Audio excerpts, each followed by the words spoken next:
It's Tuesday. It's AWA Unleashed Day. We are the preeminent number one self proclaimed podcast and video stream dedicated to the American Wrestling Association. My name, I'm one part of it. Let's go ahead and bring in, let's just bring him in just because I want to bring him in. And that is, oh, nice facial expressions there, Mick Karch. How you doing? I'm doing very well. I was going to ask you, you added the self-proclaimed number one preeminent. So now is that like a disclaimer now? I thought that was universally accepted. Well, it should be universally accepted, but I feel like I need to put a disclaimer in, in case somebody's trying to hoard in on our territory. Okay, I got it. This nobody else can be the preeminent because I have self-glossed us the preeminent. Okay, all right. So does that make sense? It absolutely does. Yep. I'm with you. I'm on the same page, as they say. That's my word. Nobody uses my word except for me. That's Wow. the only word. I know words. I know the best words. You sure do. Yeah, some of them we can't say on TV, like George Carlin. Hey, we've got a fun show today. We got a special guest that you might not be familiar with the name, but you would be familiar with the face and the work, and we'll get to that in just a little bit. But Mick, we've got a lot of business we've got to get to. Before that, let's go ahead, and you guys know where I'm going to start. You see the logo up in the corner. You see the hat right there. You see the T-shirt right there. They are all courtesy of our friends at Soda Stick. It's where you can get your official AWA Unleashed merch. To get the swag, we got the T-shirts, we got personalized hoodies, you guys, because we're now getting into late summer, early fall. I mean, let's just be honest, we're going to start to get a little bit cooler here, and you can get your personalized hoodie. You get your name in the corner. It's really cool. They're a little form fitting, so if you're going to get it, go ahead and size up. But they are really cool. It's one of a kind. You're the only one that can get it with your name on it, unless you want other people to have your name on it. But that's neither here nor there. If you like pizza and you got a body by pizza like me, then you definitely want to go to 7th Avenue Pizza, you guys. It is the best frozen pizza on the market. It's so good you can't even tell it's frozen, you guys. I mean, it's fresh quality ingredients. They've got a meatball and a pepperoni. They got a Lucky 7. They got a bacon cheeseburger. They've got all sorts of different varieties. 7th Avenue Pizza.com. If you can't find it locally, it is, as the kids would say, it is the bomb.com. Mick, I know that as well. Oh, by the way, before we get to that, if you're wearing an AWA Unleashed shirt or a hoodie, if you want to send it to Mick at mickkarch@gmail.com, just put your hometown, your favorite AWA wrestler in a picture. We'll get you on the podcast. Yep, we'll get you a mug next to our mug. And I mean, who doesn't want their mug on top of our mug? Because then our mug isn't seen and your mug is seen, and your mug, frankly, probably looks better than our mugs. 45 minutes elapsed time. 45 minutes. All right. That being said, I know, Mick, you've got a big announcement, something that you're working on as well. Yeah, we are in the process of putting together, and it will happen. We don't know exactly when or where, but AWA Reunion number 2 will be happening in the Twin Cities. We will keep you updated as we get more information. The AWA guys that are still with us, and particularly in the area that can make it down to sign some autographs and schmooze with you, they're going to be there. So hang tight. It's going to happen. The first one was extremely successful, and we're going to do it again. Looking forward to it very soon. I am absolutely looking forward to it, and it's going to be a blast. It's something that you've kind of thrown around after you had the first one that you said was so successful. So I'm really looking forward to it. And if you want to see us before then, we do know that on September 10th, up at Outstate Brewing in Fergus Falls, up in the Red River Valley, before the Below Zero wrestling card, Mick and I are going to be up there with a live AWA Unleashed show. So again, we are going to be up there. Our show starts at 3. Below Zero Wrestling starts at 4. You want to come?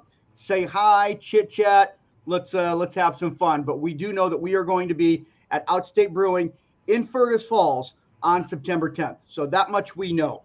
And you know what Bobby Heenan would say about that? What? Bobby Heenan would say, so you guys are going to kill another territory.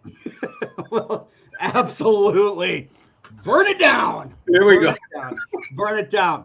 All right, Mick, enough of me yammering on. We've got a fun guest this week.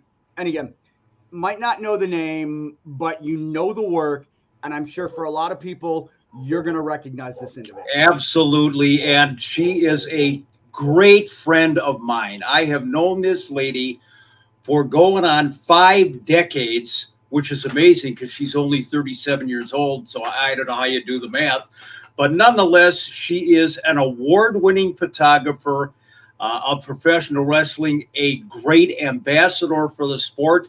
And my dear friend, and I'm going to get her name right, it's Joyce Postjian, all the way from sunny, tropical, beach-like Davenport, Iowa. Joycey, how are you?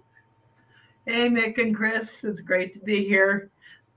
Like Mick said, we've known each other, it seems like forever. And this is just incredible that we're all still enjoying the AWA. It's like a dream that never ends.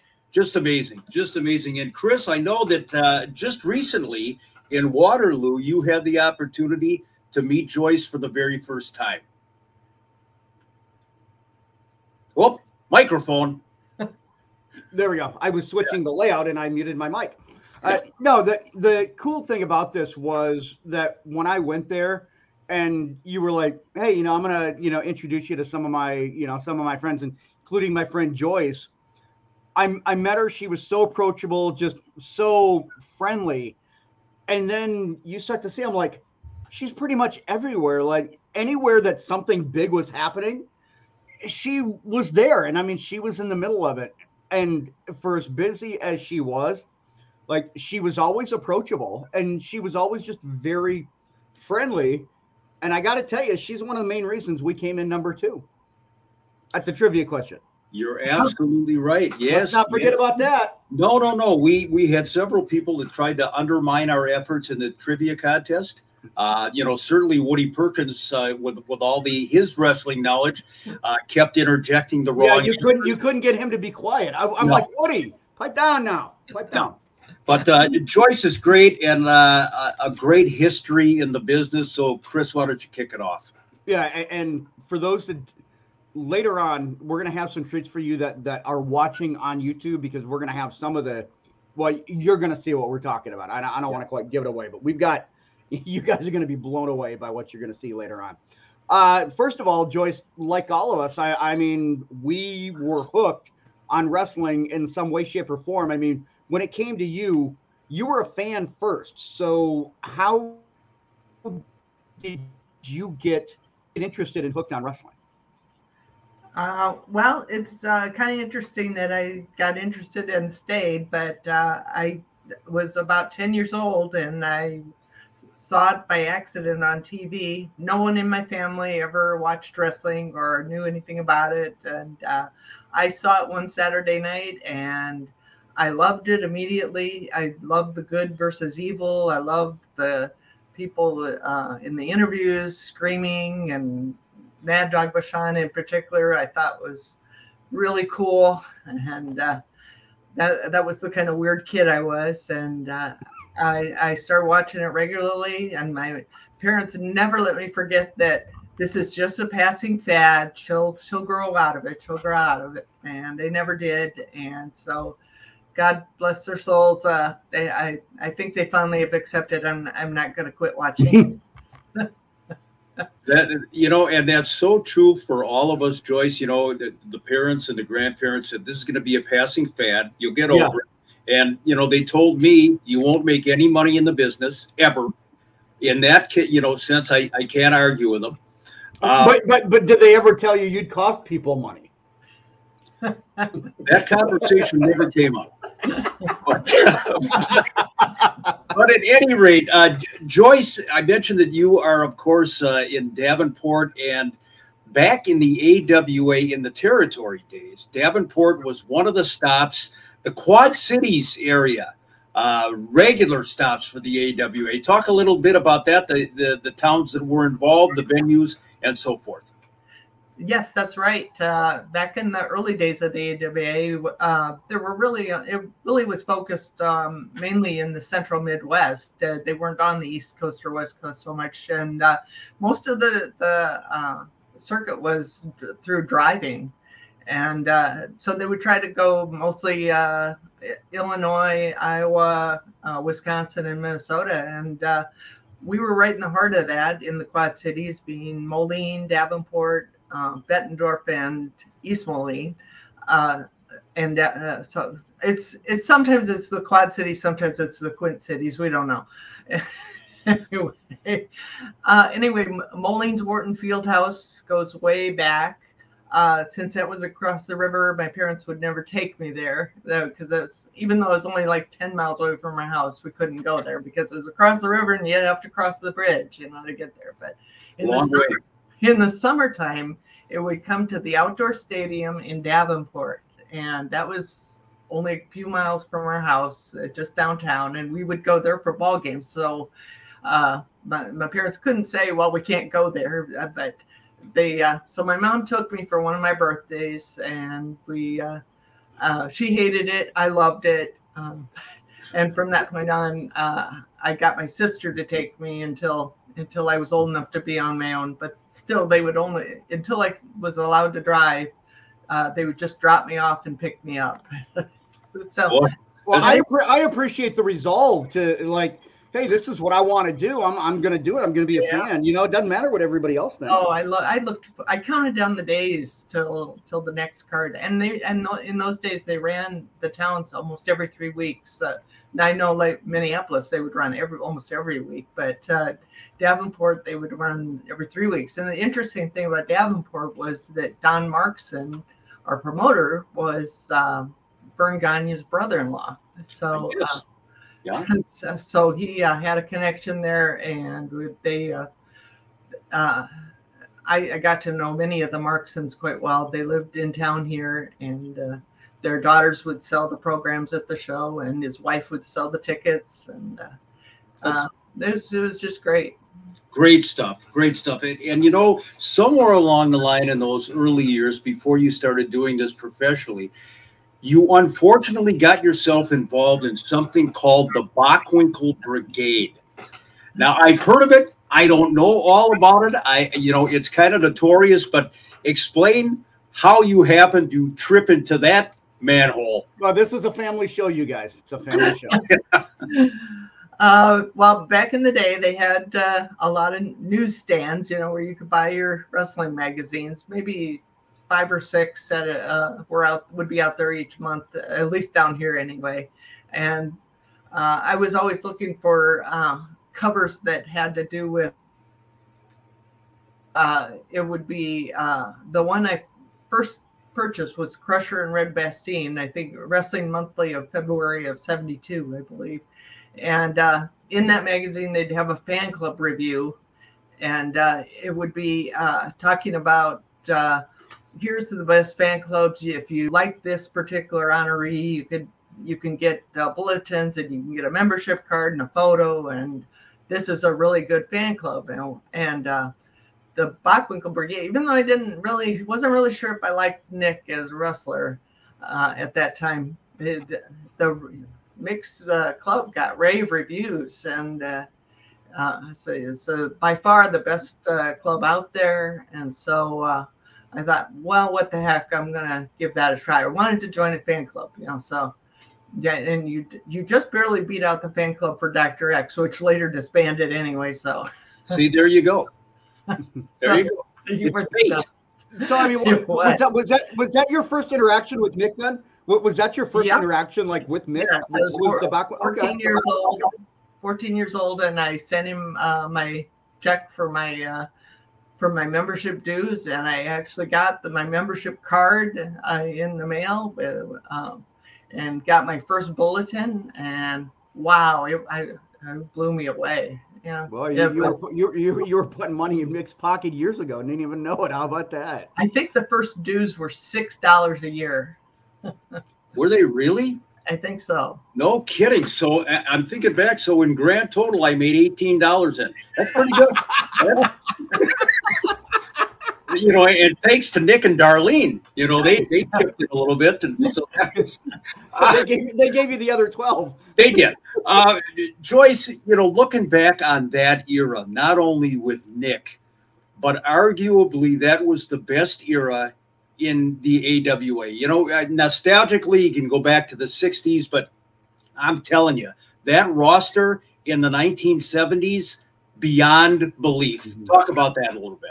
Yeah, I look back on that, and even though I often wish that I would have been around in the 60s to see some of those names, the 70s, I don't think you could beat it. I mean, you had your Heenan family, which was Nick Bockwinkel, Ray Stevens, and of course Bobby Heenan, the incomparable Bobby Heenan, Bob Orton. You had Larry Hennig was still around. You had Byrne and the High Flyers. You had Billy Robinson. The Crusher was around in and out. It was just, and then they brought in Lanza and Duncombe as the tag team champs, and Angelo Mosca, and then Lord Alfred Hayes, and the start of the Super Destroyers was just star after star. You really didn't have any bad matches in those days, even though you would only see 4 matches, particularly on a card in Davenport. Every single one of them you wanted to be there for. Yeah, I can't stress enough, Chris. I know you're going to ask a question. Oh, no. Well, I mean, it's hard when because today, I mean, if fans are like, okay, well, I got 4 matches, well, I'm going to be bored as hell. But back then, like, you could have these longer matches with the bigger stars, and they would keep fans' attention. It's so hard to keep fans' attention and keep them engaged the way that these big superstars and these wrestlers back in the 70s could. Yeah, that's right. They were typical matches were at least 20 minutes in the openers, and then 45 minutes for the one before the main event, and the main event would go an hour typically. And what was so great about those guys is they could tell the story so well. Just Nick would spend 5-10 minutes just stalling and pointing out things with the referee, and and Bobby would step out of the ring and then step back in and point something out, and the fans were just riled up to the point of, come on, get him in the ring, get him in, we weren't yelling, come on, boring, we were yelling this. You really wanted them to get their due for it was called psychology, something that is sadly missing. Even 20 years ago, Nick was already kind of lamenting that it was now crash TV. Yeah. Where you got to get boom, boom, boom. Let's go to this match, 2 minutes, 3 minutes. Let's, so a totally different era. It was. Yeah. I just feel very lucky that I was a part of it. Yes. So, like most fans here, Joyce, we start taking pictures, and we take pictures for fun. But you have now made that a career. Like, how did you make the transition from being the casual amateur photographer and a fan into actually like getting in and being like a professional photographer? Well, that professional part is kind of sort of like your preeminent podcast. It's self-proclaimed. Oh my God! Just take the damn compliment. Jeez. So, anyway, I did start taking pictures for fun, and from my ringside seat because I wanted them for my collection, and I got better and better at it, and learned how to anticipate some of the moves and how to frame some of the pictures, and encountered Jim Melby of the Wrestling News, and he said, "Hey, your pictures are pretty good. If you get some good ones, send them our way." Never mentioned anything about pay or which of course not. Why would they do that? But we'll put your name down and you'll have your name in the magazines. Yeah, that's a good idea. So I sent them in when I'd get a good shot, and sometimes they would publish them, sometimes they wouldn't. But I I was always just thrilled enough to have my name in print in the magazines. And then as I went on, a lot of these things I went to, like, for instance, the Hall of Fame event that we just met at, I was the one that was going to these from the beginning, and I was the only one that had the pictures. So they said, "How'd you like to be our official photographer?" So you just, yeah, because that kind of leads me into the next thing about Cauliflower Alley and the Hall of Fame. Like, so you just kind of stumbled into that. That wasn't like something that you were like, "Hey, I want to do this." Did they just came to you and were like, They came to "Hey, me. we like what you do. Would you just mind kind of doing this for us?" Right. Yeah. I mean, hard to believe when you look at some of the CAC events nowadays, when you see 25 photographers up there taking pictures when somebody gets an award. But believe it or not, in some of the early CAC days, when they first started letting fans in, they didn't have official photographers. And so I was up there taking pictures anyway. And they said, be sure you send those into the year newsletter, because we need some pictures in there. Carl Lauer was the one that actually approached me there and said, we need your pictures. And then the guy that was running the newsletter, he'd say, "Do you have any pictures of this guy? Do you have any pictures of that guy? We're going to do a story on this one. Do you have any pictures?" And they'd reach out. And to be fair, there were a couple of other guys taking pictures as well at the CAC. So unlike the Waterloo event, there were multiple photographers that would contribute to the year. But I enjoyed it, and I was happy to share my photos and get them out there. And but again, mostly I was doing it for my own memories. So and that's really cool that people came to you based on the quality of your work, and they're like, "Hey, would you mind sending us these pictures?" And I mean, there are people that have to ask for those positions, and they came to you after the fact. I mean, that's a hard thing for people to do nowadays. I just, because so many people want that. And the funny thing in the AWA, is I also collected autographs over the years, and it was a great way to meet the guys, and they usually had a hard time saying no to a female. They would, I don't know why that was, but if a guy came up, they'd often say, "Nah, I don't want to sign you right now." But if I would ask, usually, "Oh, all right," and then usually they'd say, "Where'd you get that photo?" And I said, "I took that photo. It's you here. Can I get a copy of that?" Typically. And so that was how I got a lot of the guys to start posing for me in the ring, because they wanted pictures of themselves. They didn't have like the WWE photographers following them around, where they would be able to do all kinds of promotional shots. They were on their own, and they were dependent on the fans to give them photos. And I know at least one wrestler who copied some of my pictures and sold them and for his own autograph show. So, which is fine. I mean, I considered it an honor. Joyce, you talked about kind of that in with the guys back then, where they were, you'd ask for the autograph, they'd see the picture. "Hey, can you make me a copy?" We came from an era where, the kayfabe era, where it wasn't real easy to get up close and personal with the guys. And you had to have some kind of a connection, some kind of an in. And that was kind of our, that was a crowning glory for us, whether it was Nick or Bobby Heenan or whoever back in the day, to be able to say, "Hey, yeah, this guy knows me. Oh, he'll get us into the building. He's my friend." Talk about some of the guys that you had a more close, more personal relationship than others. Well, the funny thing is, you're right. I did not know about. I mean, I knew there was some kind of scripted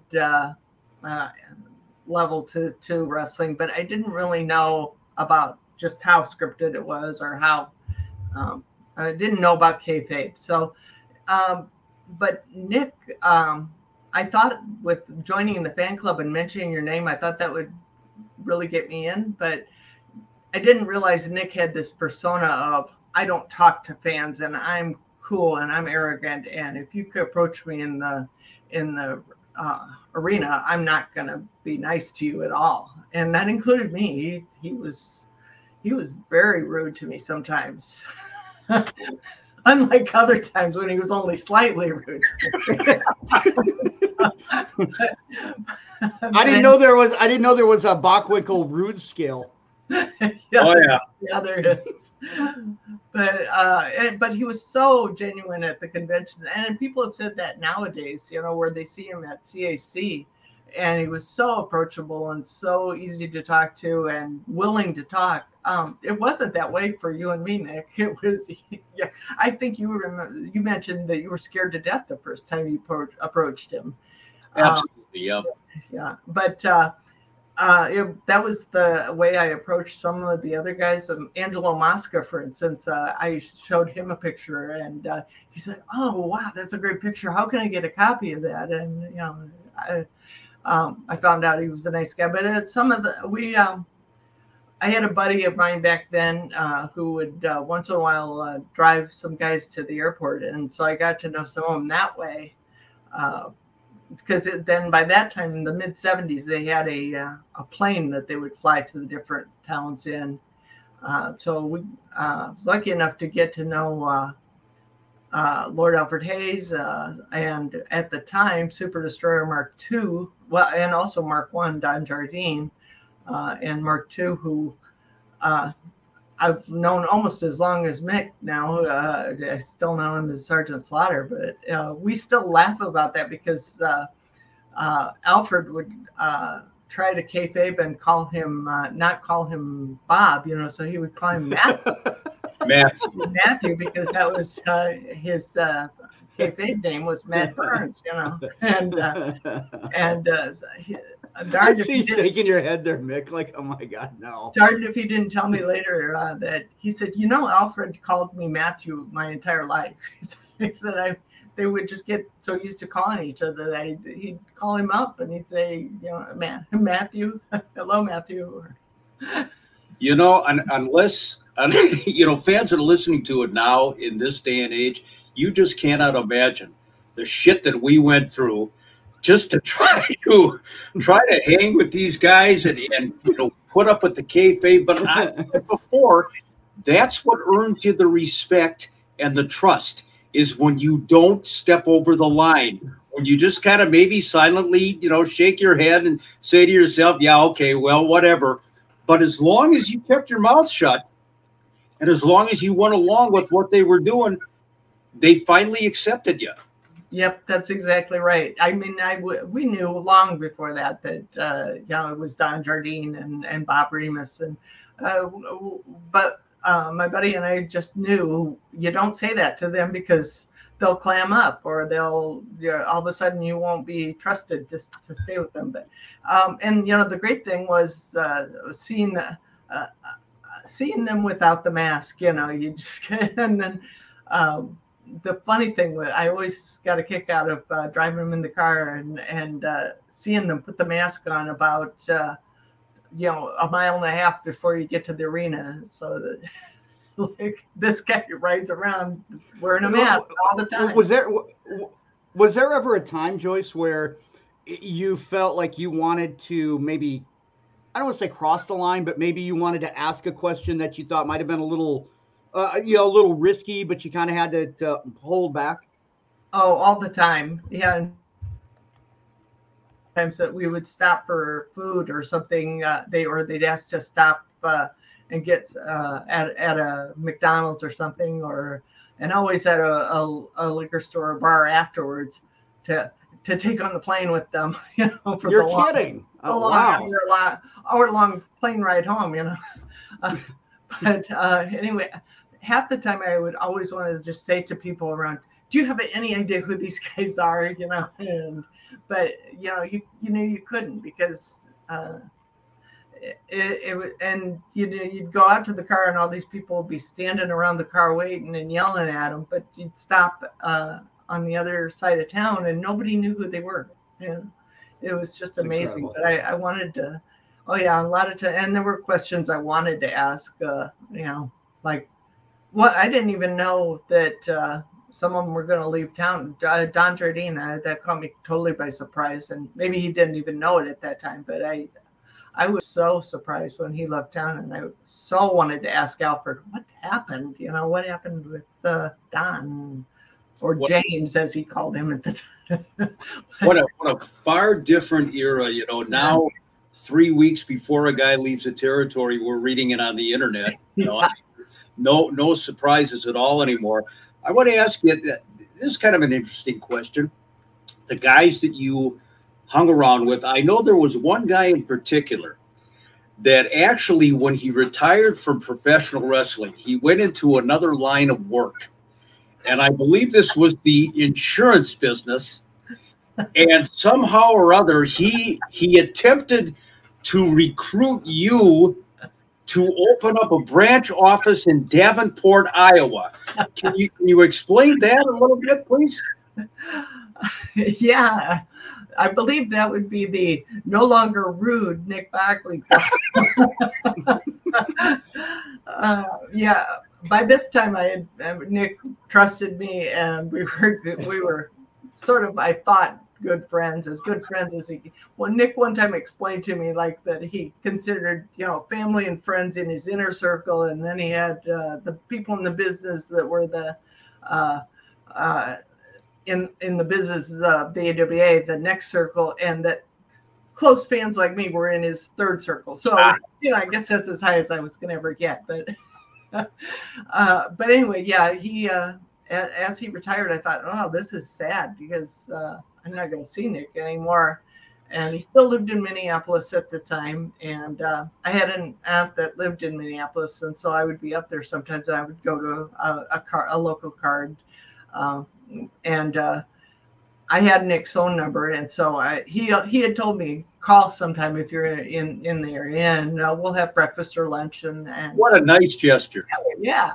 I didn't know that came with an insurance pitch. And I would have felt bad if he didn't try to sell me insurance, because I know he was trying to sell insurance to everybody out there at the time. In fact, to the point where people were turning and running the other way. So he would have been better off trying to make you sell Amway. Is that what you're saying? Yeah. But he, you know, he needed another line of work. He was far too young to retire totally. So yeah, we went to Perkins in, I think it was in St. Louis Park at the time, and we met for breakfast, and found out later, even his wife said, "You're really going to try to sell her insurance?" And he said, "But you know, they tell you in insurance school, you know, to just consider anybody in your life a potential client. You know, that's how you grow your business." And so I still have my notes from that he wrote out for me, that explaining all the benefits of why I should be buying whole life insurance from him, and then come to find out, you know, since I lived in Iowa, he was only really licensed to sell in Minnesota. So but he did say to me, and Mick can do it better than I can, but he can, Joycey, you know, if it was worth my while, I could get my license in Iowa. Always a swerver, always playing the game, you know, and we'll go on to some of your pictures here in a second. I know Chris has another question, but you struck a chord with me about Nick. I remember after he retired, I would get him on Saturday night at ringside to make a guest appearance. And of course, you know, this is in 1990. Everybody's thrilled to see Nick. And it was a 5-minute segment. And Nick would always say to me ahead of time, "Will we have any time to talk about my business?" I said, "Sure, Nick. You know, about the last minute or so, give your business a plug." Well, no sooner did I introduce the guy. "Nick, how you doing?" "Well, Mickey, my boy, I'm at the Leneve Financial Group," and that was it. And in about the last 40 seconds, he would talk about Mad Dog Vachon. "Well, thanks, champ. You know, thanks for stopping by. I'll send you the bill." But boy, talk about a smooth operator, huh? What a guy. Well, just for the record, I never did buy any insurance from him, and so I don't think he ever got his Iowa license. But I did keep the notes, that just as a souvenir. Man, it's always a fond memory. I would have had no idea. I know that you're a big fan. I mean, there's no question about that. And when we look behind you, we see that there are, and I'm going to actually bring you in the solo layout, even though I'm talking. I can see all of the programs behind you, and I see the mask. And I mean, there's just a whole bunch of memorabilia. Did I read that right? That you actually had a television station in Davenport that came and did a feature on you? Yes, that's correct. This is actually just a small portion of my collection that I brought up for this occasion. I actually have it in the basement of our house, and my husband's a gem in that he, just tolerates my wrestling. Not only tolerates, but helps support my wrestling obsession. Everybody needs a spouse that can enable them. Anyway, our newspaper at the time, the Quad City Times, put out a plea for anybody that has kind of a fun collection. They'd like to do a story on them. And I hemmed and hawed about it for a long time because, you never know what kind of weird letters you're going to get when you put your wrestling collection out there. And especially when you're a female and you don't know what kind of people you're going to find out about. I mean, you're asking for a whole bunch of crazies to kind of, God knows what. But I also thought, well, I hate keeping it hidden all the time, and I've spent a long time at this, and I think I have somewhat of an interesting story to people. And there are still a lot of wrestling fans around the Quad Cities, so I finally sent it in, and there was no guarantee that they were going to do the story, so I sent it in and said, I have this professional wrestling collection. I've been watching it for 35 years, and I collect all this stuff, and I sent some photos in. And the gal that did it was the reporter on it. She went crazy. She said, "This is fantastic. This is beyond amazing. How soon can we come over?" And so they did. They ended up running a story on it. I was very happy with how it came out. But then 3-4 days later, I get a call from the local TV station, and they said, Fran Riley was the guy's name, and turns out he was a fan of the WWF in the old days. He came from the East Coast, and he said, I want to talk to you about your wrestling collection, and got it from the Times Reporter, and we'd love to do a segment on you for the local news feature. And I was like, I don't know, being in the paper is one thing, but I don't know if I want to do a TV thing. And he says, I promise it'll be great. It'll be great. And so they brought a TV camera over, and he was a huge fan, and it turned out really fun. In fact, he during the segment, I won an auction to win that Dr. X mask behind me. And during the segment, he actually put the Dr. X mask on to introduce the segment, and it turned out really funny. The weather guy got involved in it, and they still. I've seen the weather guy since then, and he says that was one of my favorite all-time segments. So. That's great, and and I actually at one time had quite a bit of Joyce's collection in my home as well at one time, but mysteriously over the years that they appeared on eBay, and I have no idea how that happened. Somebody must have gone into my house and pilfered and then put something up on eBay. What do you think? When you give something, how long they're going to keep it, or whether they're going to, the wrestlers sometimes want things personalized so that they know the guy won't sell it. I guess I should have done that. Another story for another time. All right, we've been talking about pictures for quite a while now, so let's get to them. I don't know what the order is that we're going to see these pictures, but as we bring them up, Joyce, if you could describe the who, what, where, and how, etc., etc. Great shot. This is from CAC, and this was Kenny J getting an award. You know, Kenny was kind of overlooked for a lot of years, but he was just as much a part of the business as any of the guys. I'm sure Nick would have told you that. He was so important, and what a great guy, and still around and just loved by everybody. Rick Grenslow and Reggie Parks on their side.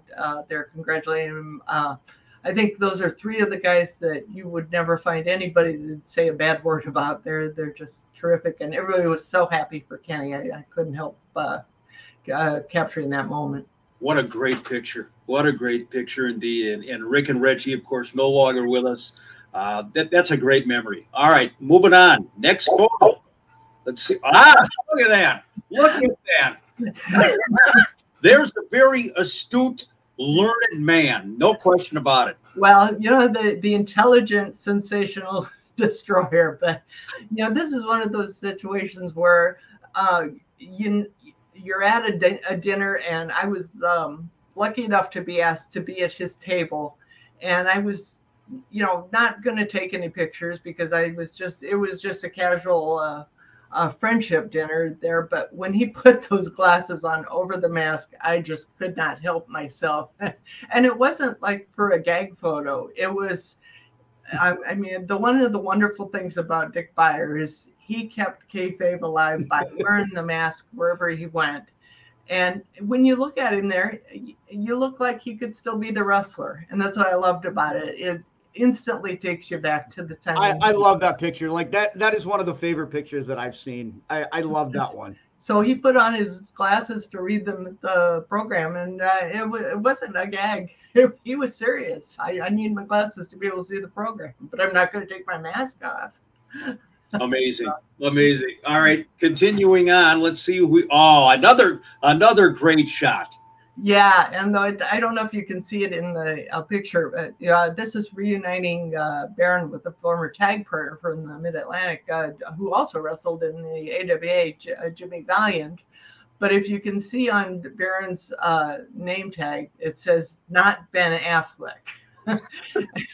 And, you know, there is that definite resemblance there. There is. Oh, yeah. Yeah. Usually Baron goes with George Clooney because they're a lot closer looking, but this time he chose Ben Affleck. And Baron just such a dry sense of humor. And again, three guys that you just couldn't find anything bad to say about it. And it was really neat to see Jimmy and Baron back together again. That was in 2004 at the CAC. Beautiful photo. And there's a couple of guys very familiar to AWA wrestling fans, the High Flyers. This is in Chicago at the Rosemont Horizon in 1985, and it was hard to get the two of them posed together. I mean, they were more than willing to pose in the back, but to get the two of them posing together was very difficult because usually they'd be signing autographs, or one of them would jump over the rope, or they'd kind of go their own separate ways. So I was really happy to get the two of them together. This was actually after the match when they had won, and they were going against Kendo Nagasaki and Mr. Saito. And gosh, unfortunately, being a smaller photo there, I don't know if you can see it, but if you look really close on the left side of Greg's stomach, you can see that there's green mist going down his stomach. Where at the beginning of the match, Kendo Nagasaki blows the green mist out. And at one point during the match, Greg had it all over his stomach. But luckily, most of it had worn off by here. Yeah, let's be clear. Greg didn't do that on purpose himself. He didn't go into the ring with green mist on. It was because of Kendo Nagasaki. Oh, man. Way to ruin the illusion for me, Nick. I gotcha. All right, let's move ahead. Another photo coming up. Joycey. Couldn't, you know, that's what I love about it. That was from Rockford, Illinois, and that belt was huge. And if you saw it on some of the other guys that wore it, it just, to me, didn't look as great as it ever did on Nick Bockwinkel. and I love the background in Rockford because they got that that banner that looks like a peacock in the background, and it just made a great backdrop for photos. But Nick knew exactly how to pose. He knew I was out there taking photos of him, and he posed to be like a champion and the ultimate confident champion. And it was just great. So I just want to ask you this, Joyce, before we get to our next one. Like, when you're out there, do you tell guys beforehand, like, hey, I'm going to be here, I want you to give me such and such a pose? Or did you have that communication with them, or was all of this just like happenstance? This was all happenstance. No, I mean, I don't recall any photographers being allowed in the dressing area at that time, or having access to any of the guys. That would be rare. Okay. There was one time when Nick, and I didn't bring it, but there's a famous picture that I took of him with the belt where he's got a blue shirt on that's got the embroidery up here. And he asked me if I could take a picture of him wearing that because his wife had done the embroidery on it. And he ended up keeping that and giving that to her with him holding the belt. And no, it would have to be something that the wrestler themselves asked for. I had no access. I just shot and hoped for what I could get. I was doing it for the magazines, and they really didn't know ahead of time what they usually got the photos and then wrote the story around the photos, or tried to match the photos up with the stories they would get. So it was not near as organized as it is today. Okay. I was just curious how that. Good question. Good question. Oh, there he is. There's the man, the myth, the legend, the man that made Milwaukee famous. Yeah, the Crusher. Now, this was they had expanded to Madison, Wisconsin by this time. And, I guess I didn't mention that Davenport stopped running around 79 because the crowds were down and they started moving. So I was having to travel to Rockford and Wisconsin to get to wrestling. But anyway, that was toward the end of Crusher's career and in the ring. But, fans still loved him. Absolutely. And my favorite thing about that is that when he tried to grab a chair, most of the time you grab a chair and it's a folding chair. You take a look at that chair. That would do some damage if you got it. That was the way they, in their high school, they had solid chairs that didn't fold up. So AWA Hall of Famer, legend, whatever. We go from one Crusher to another Crusher. This one just slightly larger than our previous Crusher. There's Big Jerry. Yeah, it's funny you mentioned that because he was going against Crusher that night in Rockford. Probably some gimmick of who could continue to use the name Crusher. But the amazing thing about Jerry Blackwell was how agile he was, and what a nice guy he was too. He just had that Southern charm about him, and he would pose for pictures. And Baron has a great story about Jerry Blackwell, and it kind of speaks to maybe how he got so big. But he said, that burger place down the street on Main Street there, I really love their burgers. And he says, oh, really? What's so special about? Oh, they're nice and greasy. So, that's good. God love him. He loved his burgers. Oh, he loved his burgers and his candy and everything else. Just a terrific talent. Man, was Jerry Blackwell, to me, one of the greatest and most underrated AWA stars ever. Yeah, I loved the feud with the Sheik, where they would call him Jerry Fatwell. You could never get away with that nowadays. But no, absolutely not. All right, wow, there he is. Here's our friend, the late great Joe Laurinaitis. Where was this one?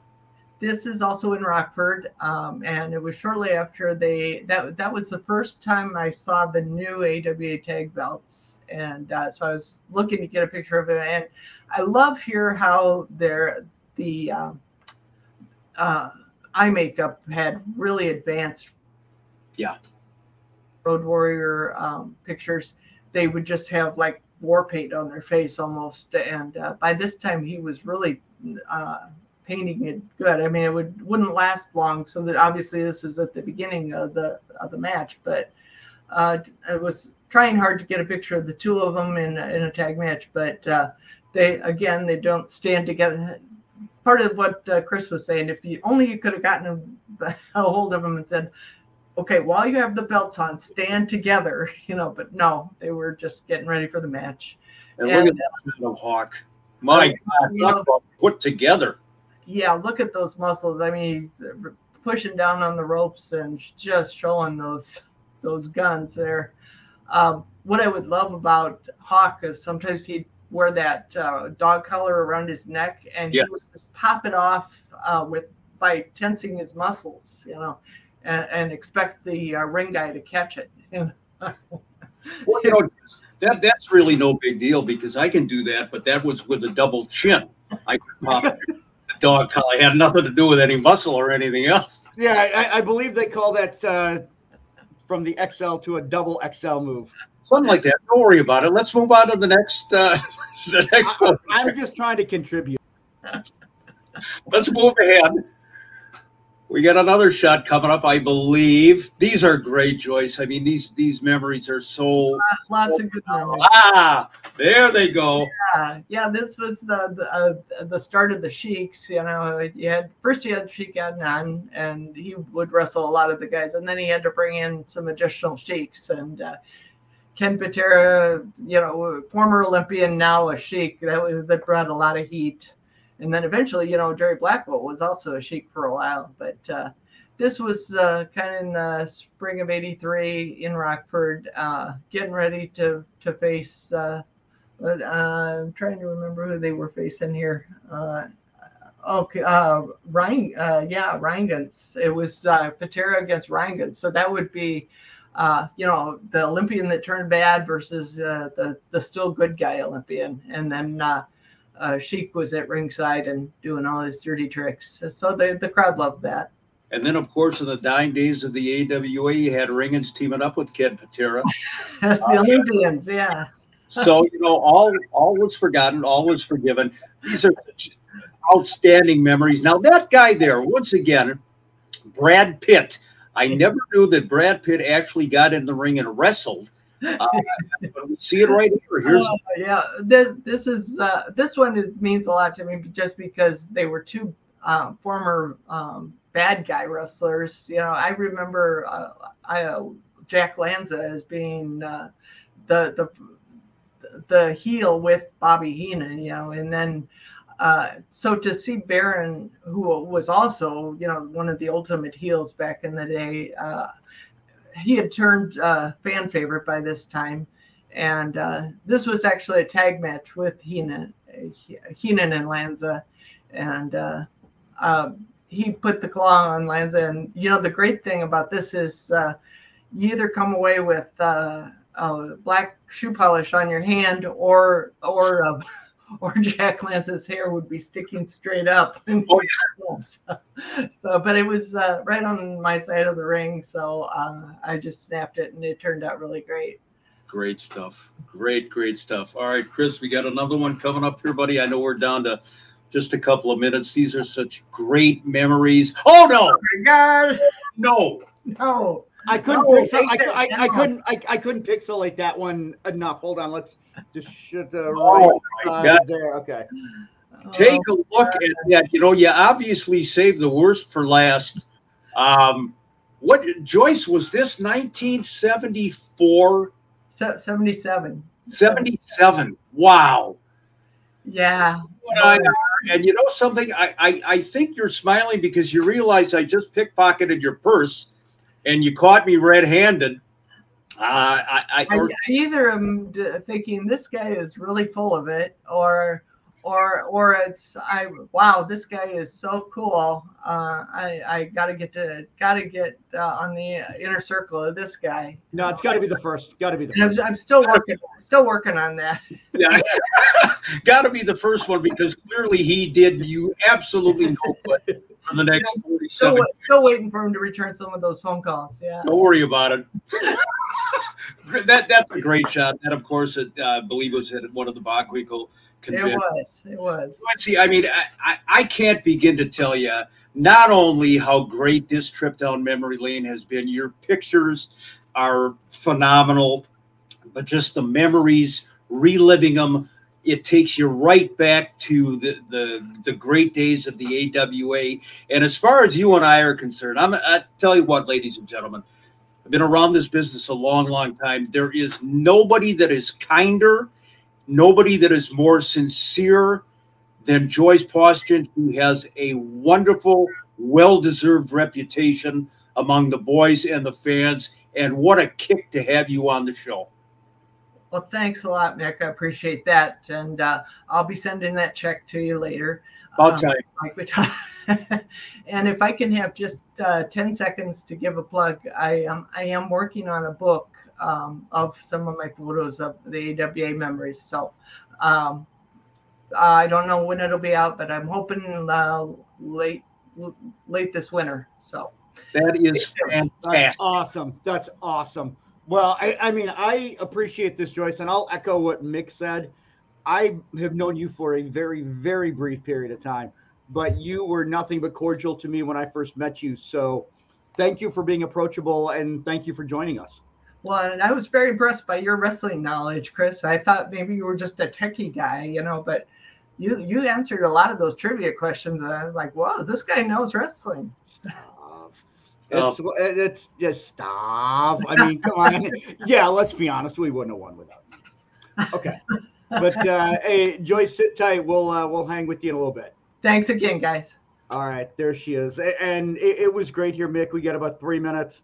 Why don't you tell us about what you got coming up in the potential big event coming up this fall, if maybe people hadn't heard? Well, again, we're going to try to do it a second time. The AWA reunion #2. We're going to see which of the AWA guys are in and around the Twin Cities area, you know, and can come in for this. The first one in the middle of a blizzard. We had a standing room crowd, very, very successful. And as we get the information, the date, the time, the place, etc., the lineup, we're going to pass it on. So look forward to that. Yeah, no doubt about it. Want to thank 7th Avenue Pizza. Check him out. Soda Stick, of course, doing a great job. We got our first AWA Unleashed live in Fergus Falls. The first one in the Red River Valley, you guys. September 10th, before the Below Zero wrestling card at Outstay Brewing Company. Check it out there. And let's go ahead and give some shout-outs here, Mick. All right. I want to give a shout-out to my buddy on the bayou down there in Louisiana, John DuPont. He is such a loyal listener to the podcast, AWA fan through and through, and continuously contributes on Facebook with his comments and suggestions. So, Big John, down on the bayou. And I'm going to thank Brad Morrison at the Brad Morrison on Twitter. Always retweets, always likes, always asking questions. So appreciate all the support. If you have not joined our AWA Unleashed fans page, go to it on Facebook, AWA Unleashed fans. It's specifically for the podcast. So hit it up. Jeremy and Brian do a great job with it. I think it was Brian's brainchild. He came to us, so we're like, absolutely, if you want to do it. And it's been great. So we got a lot of things going on, and got something big planned for next week. Hopefully you guys have been enjoying it. Rate, review, subscribe, YouTube, Pandora, Spotify, MySpace, wherever you get it. And just add us as one of your 8 friends on MySpace, and we'll be okay. So that being said, man, this was fun, Mick. Always a fun day. Good stuff. Love Joyce Poston, and love our fans, our listeners, our viewers. We hope you have a good week.